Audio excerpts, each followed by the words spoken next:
राष्ट्रीय शैक्षिक महासंघ उत्तर प्रदेश के तत्वावधान में 2 दिवसीय कार्यकर्ता अभ्यास वर्ग एवं कार्यशाला का आयोजन नवल्स एकेडमी गोरखपुर में आयोजित किया जाएगा। इस कार्यशाला में गोरखपुर, आजमगढ़, बस्ती, वाराणसी, विंध्याचल और प्रयागराज के जनपदों से लगभग 250 से अधिक प्राथमिक, माध्यमिक, उच्च शिक्षा एवं तकनीकी शिक्षा संवर्ग से चयनित शिक्षित प्रतिनिधि और शिक्षक शामिल होंगे। 2 दिवसीय कार्यशाला के दौरान शिक्षकों को कुछ विशेष समस्याओं पर भी विचार विमर्श किया जाएगा, जैसे 2010 से पूर्व नियुक्त शिक्षकों को टेट परीक्षा से मुक्ति दिलाना, पुरानी पेंशन लागू कराना, स्थानांतरण समायोजन के लिए प्रदेश स्तर पर स्पष्ट और एक समान नीति लाना, गौर शैक्षिक कार्यों में ड्यूटी लगाने से मुक्ति पाना, पदोन्नति वेतनमान में 20% की सीमा को समाप्त कर सभी शिक्षकों के लिए लागू किए जाने सहित तमाम समस्याओं पर विचार विमर्श किया जाएगा।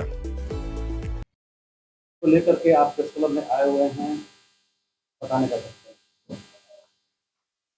राष्ट्रीय शैक्षिक महासंघ उत्तर प्रदेश, जो कि अखिल भारतीय राष्ट्रीय शैक्षिक महासंघ से संबद्ध है, तो हम लोग के 6 मंडलों का चयनित कार्यकर्ता वर्ग होने जा रहा है, जो गोरखपुर के कुस्मी बाजार स्थित नवल्स एकेडमी में होगा, जिसमें 6 मंडल बस्ती, गोरखपुर, आजमगढ़, वाराणसी, विंध्याचल और प्रयागराज के लगभग 250 शिक्षकों का अभ्यास वर्ग लगेगा, जिसमें शिक्षण की विधि से लेके राष्ट्रीय शिक्षा नीति के क्रियान्वयन में आ रही हैं जो कठिनाइयाँ और शिक्षक मुद्दे जो वर्तमान में चल रहे हैं, हमारे बेसिक में जो मुद्दे चल रहे हैं, टीटी से मुक्ति, पुरानी पेंशन 17,140, 2004 विशिष्ट बीटीसी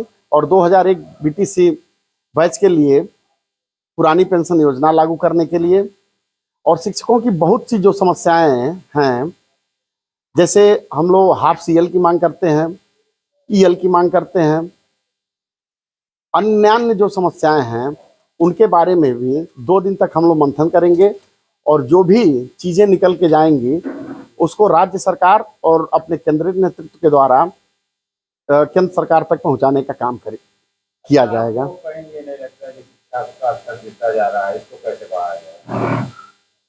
अब जैसे शिक्षा का बाजारीकरण भी हो रहा है। आपकी बात से मैं पूर्णतया सहमत हूँ कि शिक्षा का बाजारीकरण होता जा रहा है और वर्तमान में हम ये तो नहीं कहेंगे कि शिक्षा का स्तर गिर रहा है। सरकार के द्वारा प्राथमिक विद्यालयों में कायाकल्प के नाम पे काफ़ी संसाधन दिए जा रहे हैं। कहीं न कहीं कमी जो हमारे बच्चे होते हैं वह स्कूल नहीं आ पा रहे हैं और शिक्षक छात्र अनुपात काफ़ी कम है। एक स्कूल में 1 शिक्षक 2 शिक्षक के भरोसे 5-5 कक्षाएं संचालित हो रही हैं, जिससे हम बच्चों के साथ न्याय नहीं कर पाते हैं। इसको मानने में मुझे थोड़ा भी संकोच नहीं है, मैं उसको मान रहा हूँ। कहीं न कहीं एक कक्षा के लिए 1 शिक्षक अनिवार्य रूप से सरकार को देना चाहिए। ये सही है कि निजीकरण को बढ़ावा दिया जा रहा है। हमारे सरकारी संस्थानों में जो हमारे कमज़ोर आय वर्ग के लोग आते हैं, बच्चे आते हैं, उनकी शिक्षा बहुत आसानी से हो जाती है।